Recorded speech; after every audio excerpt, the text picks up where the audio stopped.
kalimat yang jatuh hukum itu adalah isim. Karena kenapa? Karena tidak mungkin dijatuhkan hukum kepada kata kerja. Yang menjadi pelaku daripada kata kerja itu ialah kata benda. Contoh misalnya kita sebut kata ba Zaidun. Si Zaid telah menulis. Kata ba Zaidun. Di sini kan kita hukumi si Zaid dengan menulis. Kita hukumi dia dengan kitabah ataupun menulis. Berarti lafaz Zaid ini merupakan kalimat isim. Kenapa? Karena isnadi ilaihi. Ini tanda pertamanya. Tanda pertamanya adalah ketika kita hukumi sesuatu kepada dia. Berarti diketahui bahwasanya tanda untuk mengenal isim itu ada 5. Yang pertama al-isnadu ilaihi. Ketika kita menghukumi sesuatu terhadap suatu kalimat, maka dipastikan kalimat yang menerima hukum itu ialah kalimat isim. Semua contohnya itu bisa dikiaskan apa saja. Misalnya katabtu bil kolam, aku menulis dengan pena. Contohnya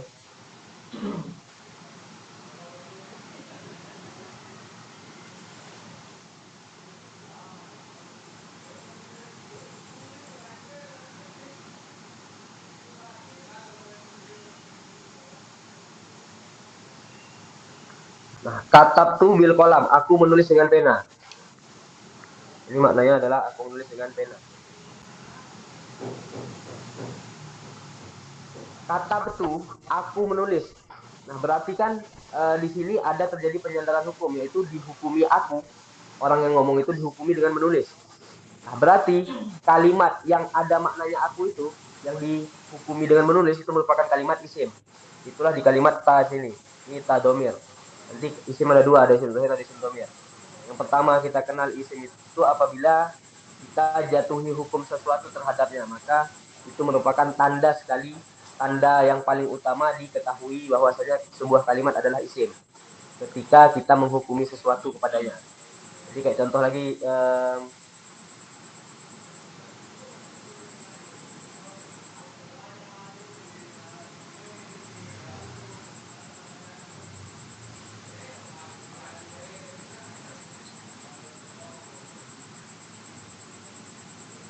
Ahmadu Tolibun.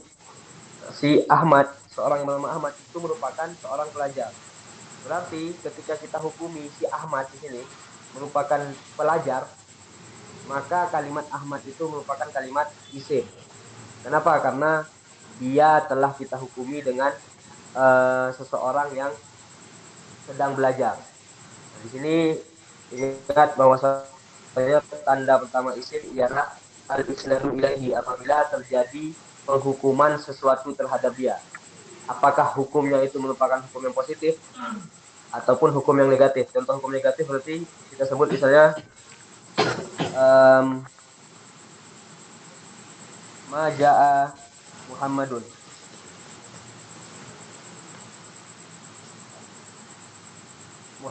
Si Muhammad tidak pergi. Nah, di sini Muhammad kita pertama hukumi dengan bahwasanya dia itu tidak pergi.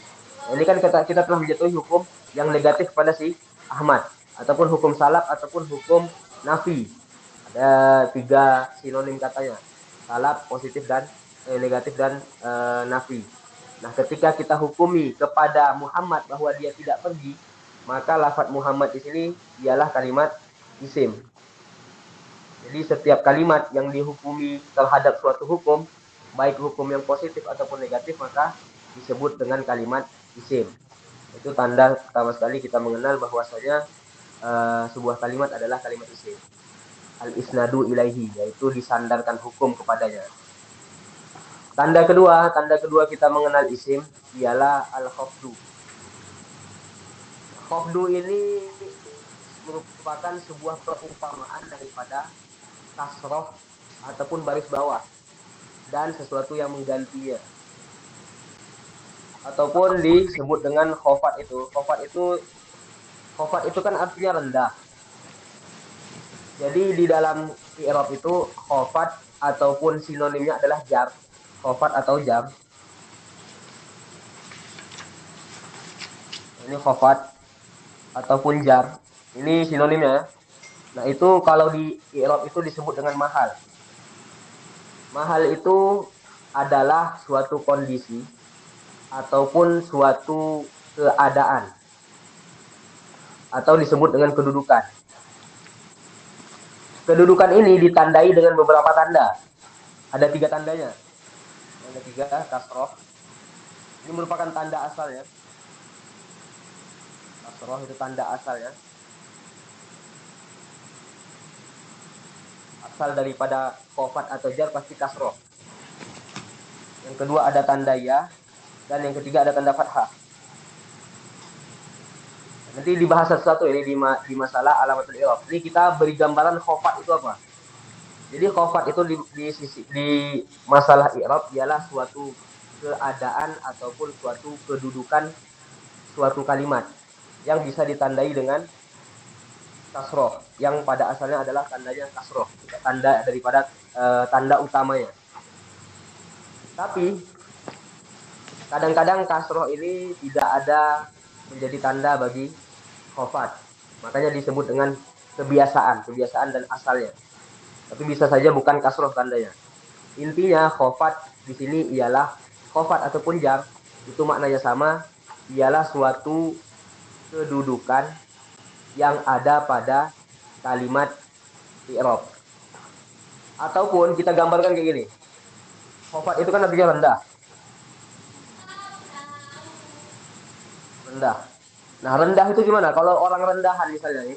Orang rendahan itu tandanya apa? Kadang-kadang apa? Pakaiannya lusuh misalnya. Pakaian lusuh ataupun mereka tidak memiliki tempat untuk tinggal. Nah, itu kan disebut dengan rendah. Nah, sama juga khofat. Khofat itu merupakan suatu tanda ataupun suatu kedudukan yang ditandai dengan beberapa tanda. Bisa jadi tandanya kasroh, bisa jadi ya, bisa jadi fathah. Jadi khofat di sini adalah suatu kedudukan dalam i'rab. Nah, tanda khofat ini hanya khusus pada isim, tidak ada pada fi'il. Untuk mudahnya tuh bagi pelajar itu pertama sekali itu mengenal bahwasanya khofat ini adalah kasroh. Jadi setiap ada kalimat yang ada baris bawahnya, ada kasrohnya, maka disebut dengan kalimat isim. Itu untuk gambaran pertamanya. Walaupun sebenarnya khofat itu adalah sebuah kedudukan yang ada pada i'rab. Tapi untuk bagi seorang pemula, kalau mengenal khofat itu ya udah kasroh aja. Kasroh itu berarti khofat. Contoh, contoh misalnya dalam satu kalimat, um,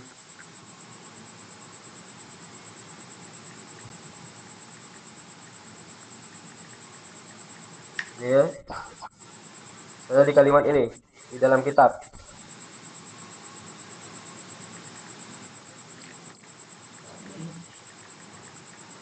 Nah, di sini kalimatnya apa? Nah, ini kalimatnya syaikhi. Ada baris bawah ataupun kasroh. Al-Islami ada kasrohnya. Abdi ada kasrohnya. Ar-Rahmani ada kasrohnya. Bili ada kasrohnya. Nah, itu berarti semua kalimat yang ada kasroh itu kalimat isim. Karena kenapa? Karena kalimat tanda kasroh itu tidak ada pada fi'il, khusus pada isim. Jadi untuk mengenal bahwasanya suatu kalimat itu adalah isim, kita lihat saja apabila dia ada kasrohnya, maka dipastikan bahwa kalimat itu merupakan kalimat isim. Itu semua kalimat itu ya, semua kalimat yang ada kasrohnya itu berarti isim. Contohnya lagi di sini. Nah, di sini apa nih? Al-minnati. Berarti minnati di kasroh, berarti isim. Lafat syarofi kasroh berarti isim. Al-hasani kasroh berarti isim. Ibni kasroh berarti isim.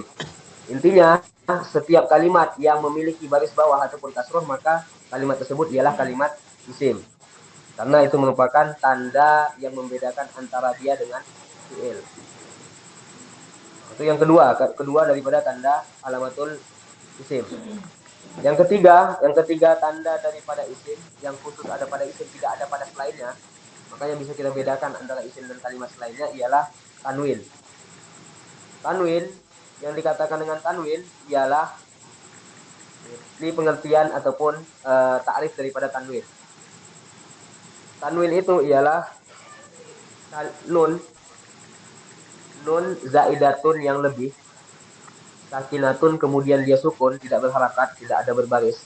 Tatba'u akhirul ismi, yang ia mengikuti akhir isim lafzan ketika diucapkan. Wa tufariquhu khotton, dan ketika ditulis itu nggak ditulis. Jadi dalam tulisan tanwin itu tidak ditulis. Atau kita sebut dengan baris dua. Nah, di sini tanwin itu dalam suatu kalimat, ketika kalimat memiliki tanwin, maka sudah pasti bahwa kalimat itu merupakan kalimat isim. Kenapa? Karena tanwin hanya ada pada isim, tidak ada pada selainnya. Contohnya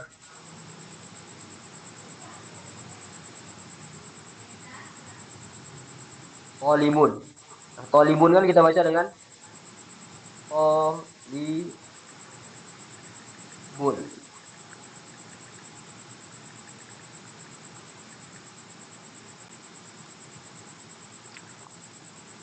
Ini tolimun, ini tanwin namanya. Tolimun ini ketika ditulis khotun.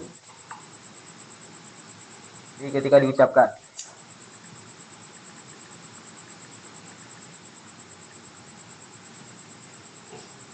Ini ada nun sukun. Jadi tanwin itu ialah nun zaidatun yang dilebihkan, sakinatun kemudian tidak berharakat, ya kan? Tolimun tidak berharakat. Tatba'u akhirul ismi lafzan, ketika diucapkan itu maka dia disebutkan tolimun. Nah itu kan ada nun sukun itu. Waktu faliku khoton, tapi ketika ditulis itu nggak ditulis.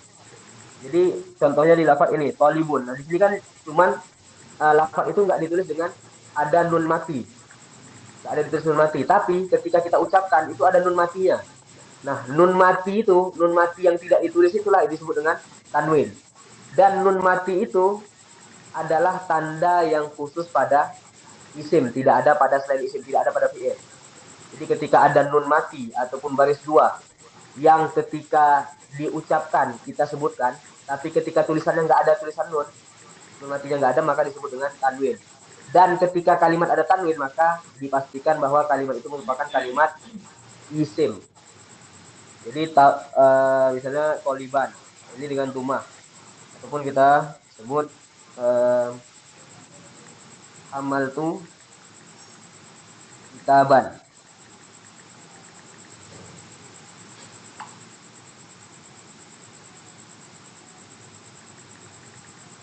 Kitaban di sini kan ini ada tanwinnya. Ini ada tanwin kan? Maka ini kitaban itu merupakan kalimat isim karena dia memiliki tanwin.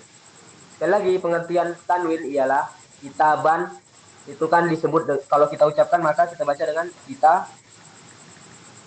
ban, ada tanwinnya, ada nun sukun ketika diucapkan kitaban.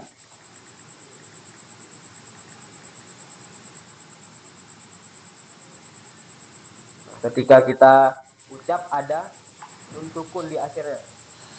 Tapi ketika tulisan itu nggak ada tulisan nun sukunnya. Nah inilah yang dinamakan dengan tanwin. Dan setiap kalimat yang memiliki tanwin maka dipastikan kalimat itu merupakan kalimat isim. Jadi tanwin ialah nun yang dilebihkan, kemudian tidak memiliki harokat, yang hanya ada pada ketika diucapkan dan tidak dituliskan lafaz nun sukunnya. Itu tanda ketiga daripada isim, yaitu tanwin. Yang keempat, tanda isim yang keempat adalah masuknya alif lam. Adanya alif lam pada satu kalimat, maka dipastikan kalimat itu kalimat isim. Contohnya apa ini? Assalamu. Ini alif lam. Ar-rijalu, ini alif lam. Nah, ini kalimat assalamu di sini salam dan rijal ini merupakan kalimat isim. Karena kenapa? Karena ada alif lamnya. Jadi setiap kalimat yang memiliki alif lam, maka kalimat tersebut merupakan kalimat isim. Contohnya, contoh di kawakib. Di sini banyak kali contohnya ini. Jadi contoh aja di mutamimahnya aja kita contohnya. Nah, ini kan ada fal ismu. Fal ismu di sini ada kalimat ada alif lam. Nah, ini berarti kalimat ismu merupakan isim. Al-isnadu ada alif lam. Berarti kalimat isnadu merupakan isim. Di sini kalau kita lihat di kawakibnya, ala kulla kismaili. Al-Qismah ini ada alif lam, berarti isim. As-Salasah ada alif lam, berarti isim. Jadi setiap kalimat yang memiliki alif dan lam itu merupakan kalimat isim. Jadi ditandai isim. Cara keempat kita menandai suatu kalimat adalah isim ketika dia memiliki alif dan lam. Itu semua ya, itu bisa dikiaskan dengan yang lain. Intinya setiap kalimat ada alif lamnya maka disebut dengan isim. Ini alif lam, kemudian ini alif lam, alif lam, nah semuanya kalimat pokoknya ada alif lam maka disebut dengan kalimat isim. Itu tanda keempat untuk mengenal isim. Dan terakhir daripada tanda isim, tanda kelima daripada tanda isim adalah huruful khafdi. Huruf khafat ialah beberapa huruf yang tugasnya ialah menjadikan isim dibaca dengan kasroh. Jadi setiap huruf yang menyebabkan kalimat isim dibaca dengan kasroh maka itu disebut dengan huruf khafat. Huruf khafat itu ada 19, tapi tidak kita sebutkan semuanya. Nanti di bab mahfudotil asma itu ada. Yang kita sebutkan hanya beberapa yang sering ketemu aja. Yaitu ada 6. Lafaz ba, min, ila, an, ala, dan fi. Nah, itu setiap huruf ini ada 6 ini itu merupakan namanya huruf khafat. Artinya tugas huruf-huruf ini ialah menjadikan isim setelahnya berbaris kasroh, berbaris bawah ataupun berbaris kasroh. Contohnya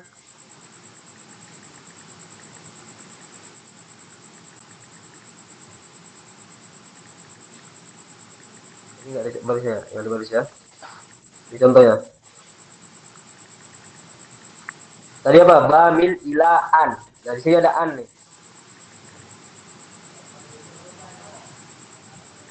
Nah, ini kan kalimat an. Berarti kalau ada kalimat an, lihat akhir kalimat setelahnya itu waladihi dengan kasroh kan? Dengan kasroh ini itulah menunjukkan bahwa kalimat an ini merupakan kalimat huruf khofat. Dan huruf khofat ini menjadi tanda bahwa kalimat setelahnya, kalimat yang ia bergabung dengan dia yaitu kalimat walid di sini merupakan kalimat isim. Jadi ditandai kalimat isim apabila sebelumnya itu ada huruf khofat. Jumlah huruf khofat itu sebenarnya 19. Cuman itu nanti dibahas di ada pasal tersendiri. Nah, yang kita bahas di sini adalah beberapa huruf yang sering ketemu. Salah satunya adalah huruf an dan fi. Di sini ada fi nih. Ini kan ada huruf fi. Nah, dipastikan berarti kalimat setelahnya adalah baris kasroh. Fil akiki. Ini dibaca dengan kof itu, kalimat akhirnya ini dibaca dengan kasroh. Dan kalimat akiki ini sudah dipastikan bahwa dia kalimat isim. Kenapa? Karena ada lafaz fi, karena ada huruf jar ataupun huruf khafat sebelumnya. Kemudian ba di sini. Billahi. Ini kalau ada ba, ingat ya kalau ada ba, itu pasti kalimat setelahnya itu dibaca dengan kasroh. Jadi billahi. Karena fungsi daripada kalimat ba ini huruf ba ialah membarisbawahkan kalimat isim. Jadi lafaz Allah itu dibaca dengan kasroh. Dan lafaz Allah yang dia bergabung dengan huruf jar ataupun huruf khafat, maka huruf Allah ini merupakan kalimat isim karena ada tandanya yaitu huruf khafat.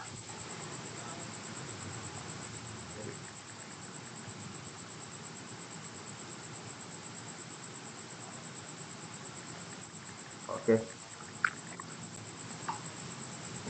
Tadi apa lagi? An, min, ila, fi, an, ala.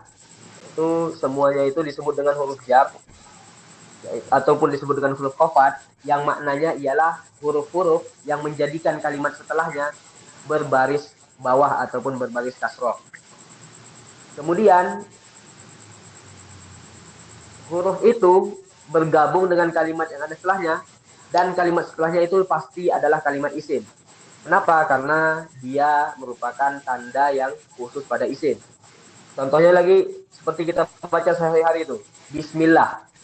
Nah, itu lafaz bismi itu kenapa kita nggak baca dengan bisma? ataupun bismu. Kenapa dengan kasroh lafat mimnya? Di sini mimnya kasroh karena dia ada huruf jarnya, ada huruf khofatnya, itu lafat huruf ba-nya. Nah, huruf ba inilah yang menjadikan kalimat setelahnya yaitu lafat ismi menjadi berbaris kasroh. Kemudian lafat ismi ini udah dipastikan merupakan kalimat isim. Kenapa? Karena bergabung dengan huruf khofat ataupun huruf jar. Itu silakan teman-teman sama-samakan dengan contoh-contoh yang lain, yaitu maknanya ialah setiap kalimat yang bergabung dengan huruf khofat atau huruf jar maka disebut dengan isim. Nah, ini lagi milik syarhihi. Nah, kenapa di syarhihi di sini?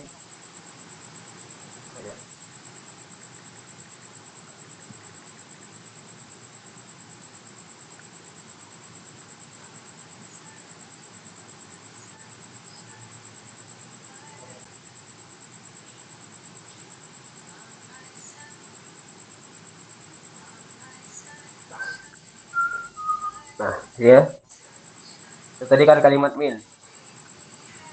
Ini kalimat min. Nah, berarti kalimat setelahnya itu merupakan kalimat isim. Ini lafaz syarhi merupakan kalimat isim. Karena kenapa? Karena ada tandanya yaitu lafaz min. Tanda kalimat isim adalah huruf khofat. Kemudian lafaz syarhi itu wajib dibaca dengan kasroh baris akhirnya. Jadi syarhi. Nggak boleh syarha ataupun syarhu. Karena ada kalimat min yang menjadikan isim berbaris bawah. Bilhamdalati. Ini kalimat ba ini huruf jar, huruf khofat. Alhamdalati itu berarti kalimat yang masuk huruf jar dan kalimat tersebut udah pasti isim karena khofat itu tanda isim. Dan lafaz hamdalati ujungnya itu wajib dibaca dengan kasroh. Nah, itu berarti 5 tanda pada isim. Jadi kesimpulannya kalimat isim ialah kalimat yang menunjukkan makna pada dirinya tapi tidak menyertai dengan zaman atau disebut dengan kata benda. Kalimat isim dapat kita ketahui dengan beberapa tanda yang ada pada dia. Itu ada 5 tanda. Sebenarnya itu ada 30 tanda. Cuman yang paling sering ada yaitu 5 tanda ini. Yang pertama itu al-isnadu ilahi, ketika dia dihukumi dengan sesuatu pekerjaan. Apakah misalnya koma zaidun zaid berdiri, berarti zaid ini dari hukum yang berdiri, berarti kalimat zaid adalah kalimat isim. Karena kenapa? Karena dia dihukumi dengan suatu pekerjaan. Yang kedua khofat. Khofat itu kasroh. Jadi setiap kalimat yang ada kasrohnya, yang ada baris bawah, maka kami sebut dengan kalimat isim. Yang ketiga tanwin.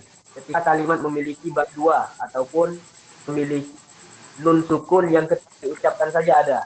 Ketika ditulis nggak ditulis. Contohnya lafaz polibatun. Kemudian mujtahidun ataupun disebut dengan baris dua. Nah, itu setiap kalimat yang memiliki tanwin maka disebut dengan kalimat isim. Yang keempat ialah memiliki alif lam. Masuk alif lam.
Dan yang terakhir, tanda daripada kalimat isim ialah huruful khafdi.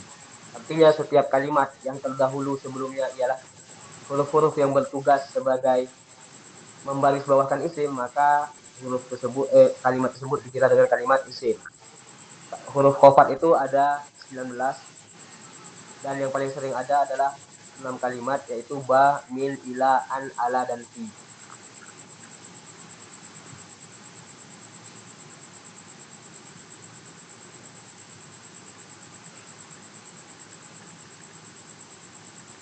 Kemudian selanjutnya selesai kita membahas tanda daripada kalimat isim. Selanjutnya ialah tanda daripada kalimat fi'il. Jadi sebelumnya kalimat itu ada 3, isim, fi'il, dan huruf. Tanda isim telah kita sebutkan ada 5, yaitu isnadu ilahi ketika dia dihukumi sesuatu. Yang kedua itu khofat ataupun kasroh. Yang ketiga tanwin. Yang keempat huruf khofat. Dan yang kelima adalah alif lam. Jika ada alif lam, maka dipastikan kalimat itu merupakan kalimat isim. Jadi semua tanda 5 ini menjadi tanda yang khusus pada kalimat isim, tidak ada pada selainnya. Yang kedua, kita masuk pada tanda-tanda fi'il. Artinya ketika didapatkan salah satu daripada tanda ini, dipastikan kalimat itu merupakan kalimat fi'il, bukan isim dan bukan huruf. Yaitu wal fi'lu yu'rafu biqad. Dan adapun fi'il ataupun bermula fi'il yu'rafu itu dikenal, diketahui biqad dengan adanya qad. Ada lafaz qad itu diketahui kalimat setelahnya adalah kalimat fi'il. Yang pertama, tanda pertama. Yang kedua wasili dan ada huruf sin. Wasaufa dan ada huruf saufa. Wa ta'id ta'nis sakinah dan ada ta'nis yang sukun. Wahwa salah satu anwa dan fi'il itu ada 3. Yaitu pembahasan selanjutnya. Berarti tanda fi'il ada 3. Ada 4. Ada qad, huruf qad, ada huruf sin, ada huruf saufa dan ada ta'nis yang sukun. Ta'nis artinya perempuan. Ketika ada ta'nis ini, ta'nis yang sukun menunjukkan pelaku daripada makna yang dikandung oleh kata kerja itu ialah perempuan.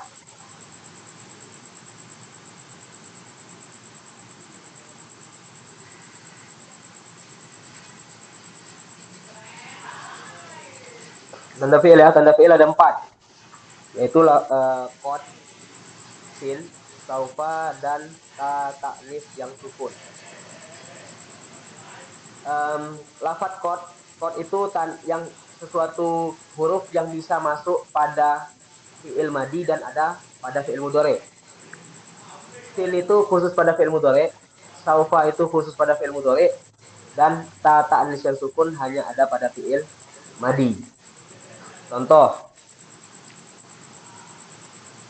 di sini lafaz qad kita bahas ya.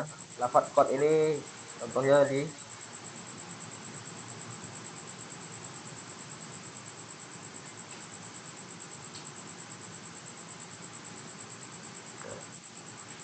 nih.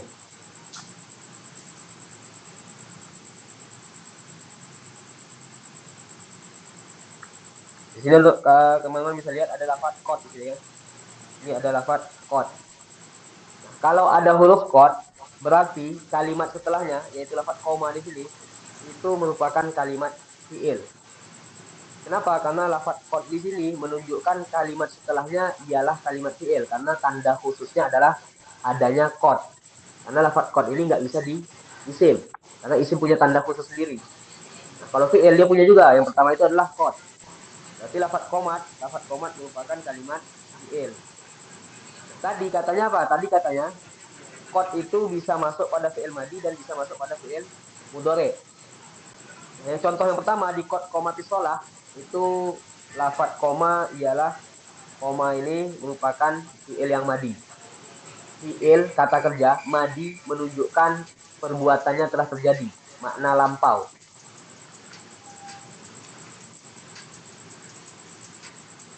Yang kedua nah di sini dia bisa juga ada pada fi'il yang mudhari. Qad ya'lamullah. Ini qad Ini ada lafat qad, berarti lafat ini ya'lamu yang ada di depannya itu dipastikan kalimat itu merupakan kalimat fi'il, bukan isim dan bukan huruf. Pasti kalimat ini merupakan kalimat fi'il, ya'lamu. Karena kenapa? Karena ada tandanya. Apa tandanya? Yaitu adanya huruf qad. Itu merupakan tanda yang khusus ada pada isim. Untuk faedah tambahan aja, di sini artinya itu, ini perlu dicatat sebenarnya. Katanya qad itu merupakan tanda yang dia bisa masuk pada fi'il madi dan pada fi'il mudhari. Nanti di fi'il madi itu ada dua makna dia. Yang pertama itu katanya maknanya adalah untuk menunjukkan kejadian yang hampir terjadi. Yang kedua menunjukkan lafaz tahqiq, pasti ataupun penegasan. Dan juga dia bisa masuk pada fi'il mudhari, watarutan alal mudhari itu untuk berfaedah penegasan dan juga untuk menunjukkan taklil, sedikitnya perbuatannya terjadi. Itu daripada lafaz qad. Intinya ketika teman-teman bertemu di sebuah Al-Qur'an kah ketika dibaca pokoknya bahasa Arab yang ada huruf qadnya, nah itu pasti kalimat setelahnya itu merupakan kalimat fi'il. Yang kedua adanya lafaz sin. Sin di sini contohnya kalimat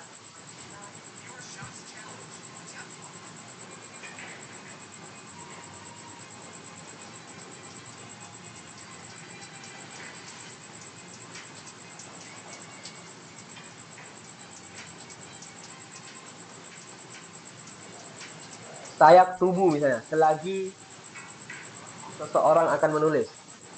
Nah, ini kalimatnya ini adanya sin. Sinnya kayak gini bentuknya nanti ya. Sinnya itu menunjukkan kalimat yang ada setelahnya merupakan kalimat fi'il.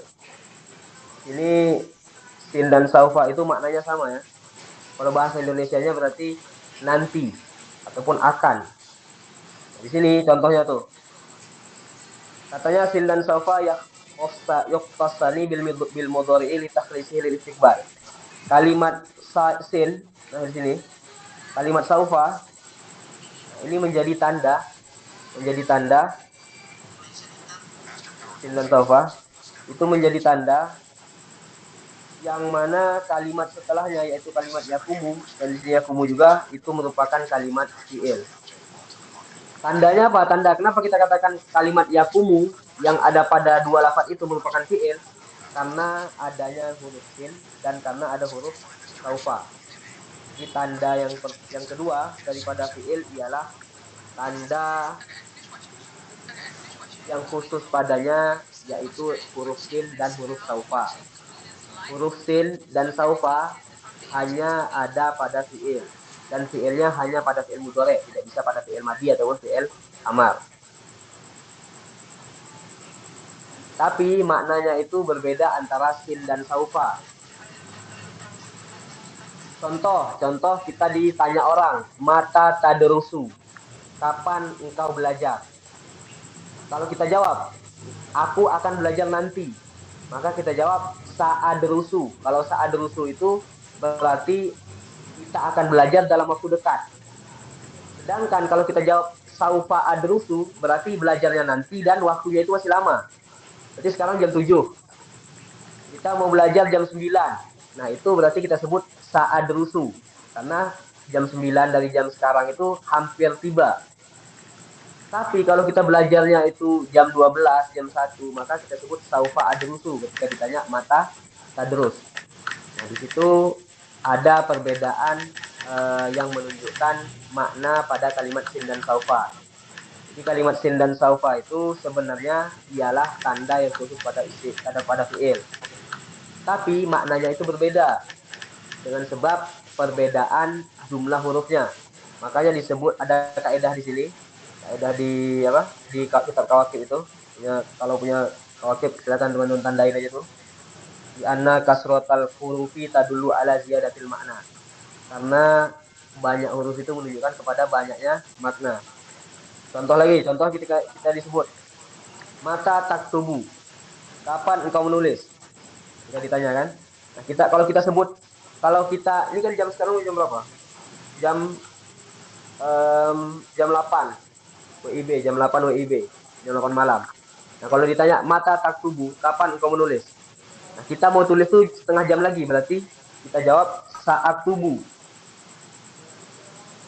Karena waktu dalam mengerjakan itu, waktu perbuatannya hampir terjadi. Berarti kita menggunakan sin untuk menunjukkan perbuatannya belum terjadi dan akan terjadi dalam waktu dekat. Tapi kalau kita katakan saufa aktubu, maka perbuatan kita menulis itu akan terjadi nanti dalam waktu yang akan datang, tapi jaraknya itu lama. Contoh misalnya jam 12 ataupun jam 1 kita baru menulis. Nah, ini sin di sini dan saufa di sini itu menunjukkan kalimat setelahnya, yaitu lafaz aktubu di sini merupakan kalimat fi'il. Karena dua ini merupakan tanda yang khusus pada fi'il. Yang berbeda hanya saja lafaz saufa ini menunjukkan kejadiannya akan terjadi dalam waktu yang panjang temponya itu.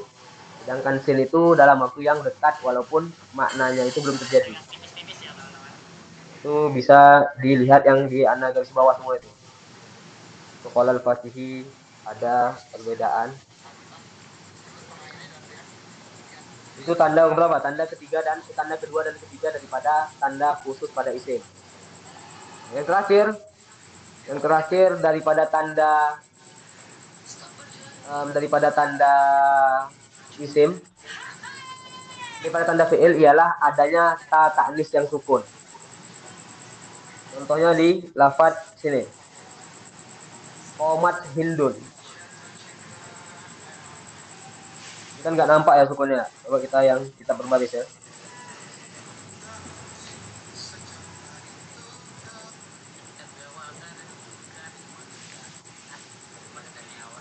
Nah, di sini.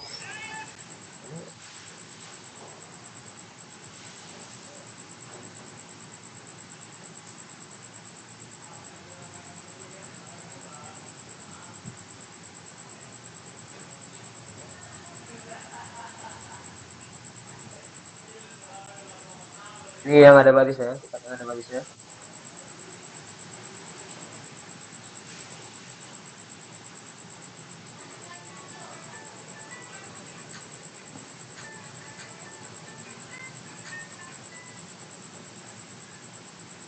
Nah, di sini. Kalau bisa lihat di lafaz ta ta'nis yang sakin. Di sini. Di sini ada kalimat Qomat Hindun. Hindun ini nama perempuan. Qomat itu fi'il. Kenapa kita katakan qomat fi'il? Qoma itu fi'il karena ada lafaz ta ta'nis yang sukun. Maksud daripada ta ta'nis yang sukun yaitu ta'nis itu artinya perempuan. Berarti ada lafaz ta, kemudian dia sukun, nggak memiliki baris. Ini contohnya di sini. Yang menunjukkan pelaku daripada perbuatannya ialah perempuan. Qomat Hindun berarti si Hindun berdiri. Telah berdiri Hindun. Nah, Hindun ini perempuan, berarti pelaku daripada perbuatan koma, yaitu berdiri adalah perempuan. Nah, itu ditandai. Kenapa kita sebut Hindun ini perempuan? Karena ada tandanya. Apa tandanya? Ta ta'nis yang sukun. Hindun. Nah, adapun Hindun sendiri maka disebut dengan kalimat isim. Kenapa isim? Pertama, karena kita hukumi dia dengan berdiri. Yang kedua, dia memiliki tanwin. Ada tanwinnya, berarti kalimatnya isim, Hindunnya. Sedangkan kalimat koma di sini itu merupakan kalimat fi'il. Kenapa fi'il? Karena ada ta ta'nisnya. Karena ada ta ta'nis yang sukun. Jadi, tanda isim yang terakhir, yang keempat ialah ta ta'nis yang sukun. Ta ta'nis yang sukun merupakan ta yang tidak memiliki harokat yang bergabung dengan fi'il. Tujuannya untuk memberitahu bahwa pelaku daripada perbuatannya ialah perempuan.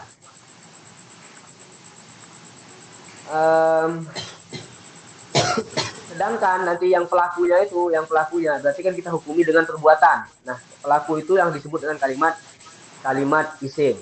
Sedangkan yang bergabung dengan ta ta'nis yang sukun merupakan kalimat fi'il. Nah, di sini ingat ya, kalimatnya itu ta ta'nis yang sakinah, yang sukun, yang enggak ada harokatnya. Kalau ta tersebut ada harokat, berarti kalimatnya isim, bukan kalimat fi'il. Makanya disebut dengan ta ta'nis yang sukun. Contohnya apa?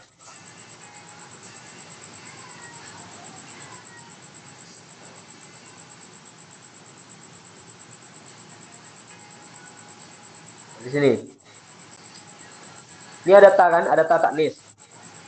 Tapi ta taknis di sini kok imatun fatimatun. Itu enggak sukun, tapi ada barisnya. Nah, kalau ta taknis di sini memiliki baris, maka itu tanda isim, bukan tanda fiil.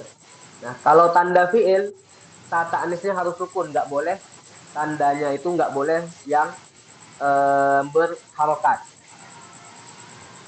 Jadi apalagi contohnya misalnya ini ta taknis sakin ya, khusus pada fiil madi, hanya menunjukkan kejadian yang telah berlalu.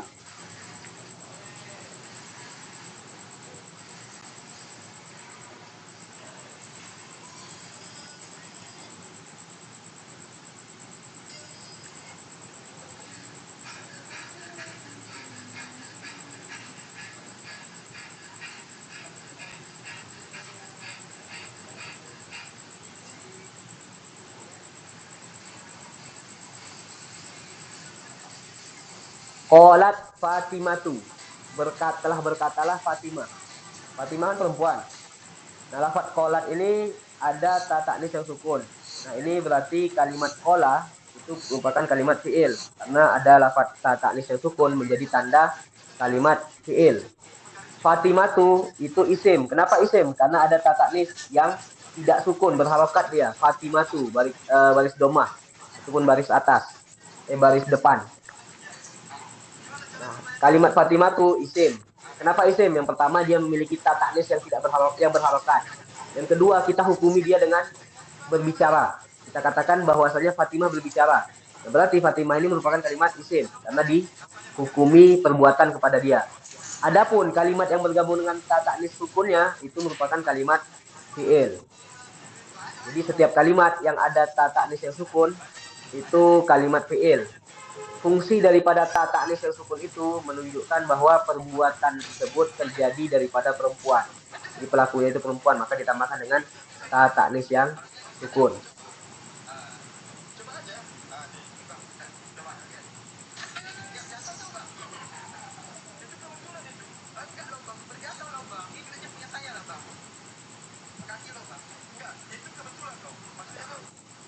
Berarti simpulannya tanda fiil itu ada 4.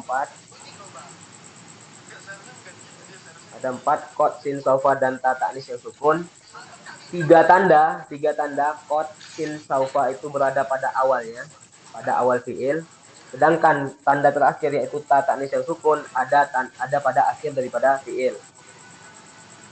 Contohnya itu kod di sini. Contohnya kayak tadi juga sama, ini kod di sini. Nah, di sini ada kod, berarti di sini kan di awalnya.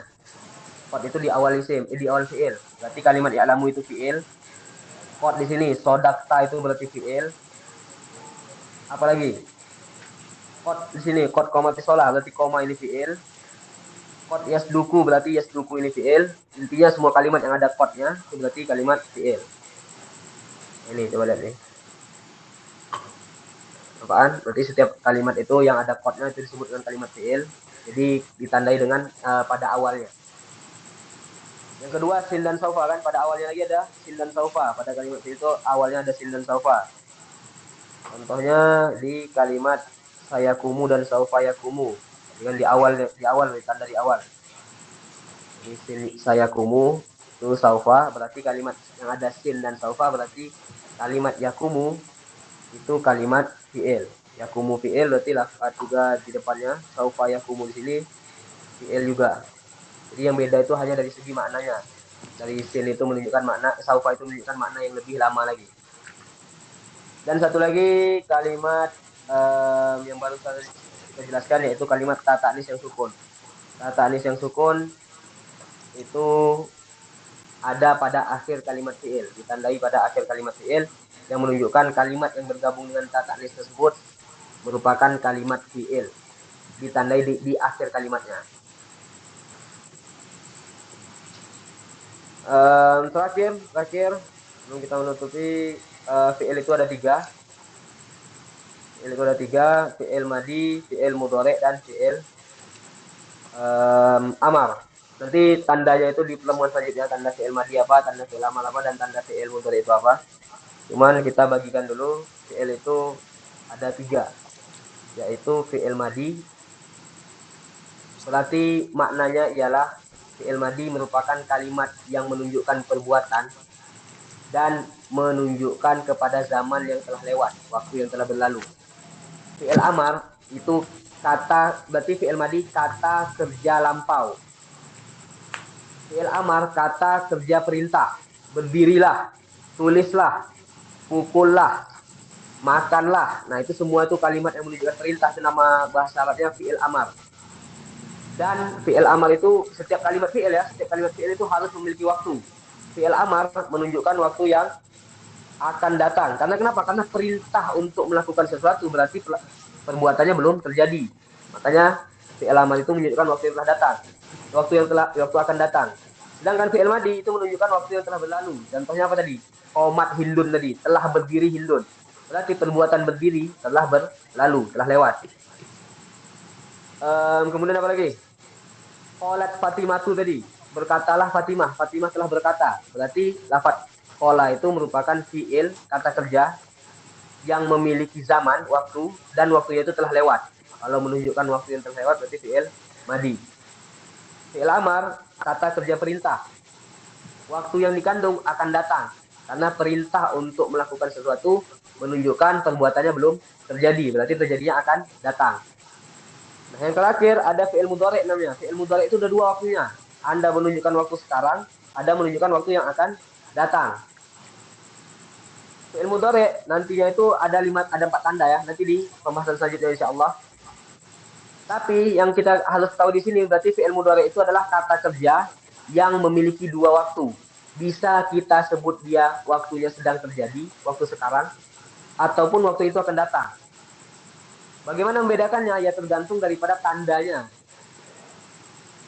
Kalau dia memiliki lafaz sin dan saufa tadi, berarti kan menunjukkan kalimat itu menunjukkan waktu yang akan datang. Karena lafaz sin dan saufa menjadikan fi'il mudhari pada waktu yang akan terjadi, belum terjadi. Sedangkan ketika dia tidak ada tanda apa-apa, itu biasanya fi'il mudhari menunjukkan waktu sekarang atau waktu hal. Contohnya, misalnya kita ditanya, maza ta'mal, aktubu risalah misalnya, aku menulis surat misalnya. Nah, kita sedang menulis. Nah, kalau kita sedang menulis berarti kita pakai lafaz fi'il mudhari. Karena fi'il mudhari itu merupakan kata kerja yang menunjukkan makna waktu sedang terjadi. Jadi kalau kita di percakapan bahasa Arab atau kita menulis juga, nah kita mau menunjukkan kejadiannya sedang berlangsung, maka kita ibaratkan dengan fi'il mudhari. Karena fi'il mudhari merupakan kata kerja yang mengandung waktu akan datang dan waktu sekarang. Tapi biasanya ketika tidak ada tanda-tandanya, maka disebut dengan waktunya itu waktu menunjukkan waktu sekarang. Tapi kalau ada tanda khususnya, kayak contoh ada sin dan saufa tadi, maka fi'il mudhari kepada zaman yang akan datang, bukan zaman sekarang. Berarti kalimat fi'il ada 3, madi, mudhari, dan amar. Kalimat fi'il madi ialah kalimat kata kerja yang menunjukkan waktu yang telah berlalu. Kalimat fi'il amar merupakan kata kerja perintah.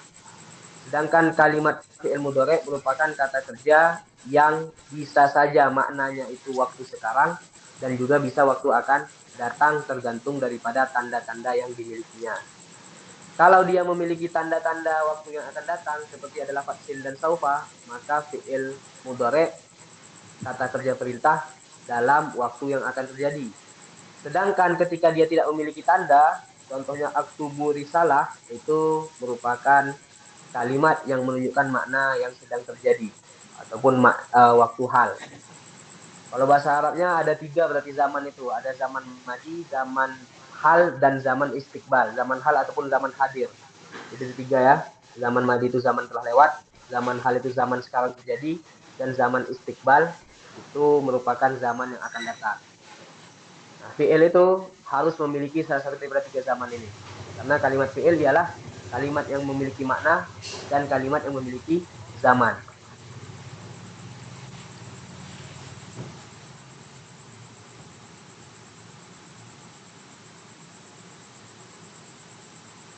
Jadi di matanya berarti kita berhenti di sini. Wahwa salah satu anwa. Ini insya Allah di pertemuan yang akan datang. Wahwa salah satu anwa. Ini selanjutnya pertemuannya wahwa salah satu anwa. Jadi kita kesimpulan pelajaran hari ini yaitu kita mengenal tanda isim dan tanda fi'il. Tanda isim ada 5. Yang pertama isnadu ilaihi, ketika kita hukumi dia sesuatu. Yang kedua khofat, adanya baris bawah atau kasroh. Yang ketiga ketika memiliki tanwin, yaitu baris 2. Dan yang keempat apabila ada alif lam. Serta yang terakhir apabila ada huruf-huruf khofat ataupun huruf-huruf yang tugasnya menjadikan isim setelahnya berbaris bawah.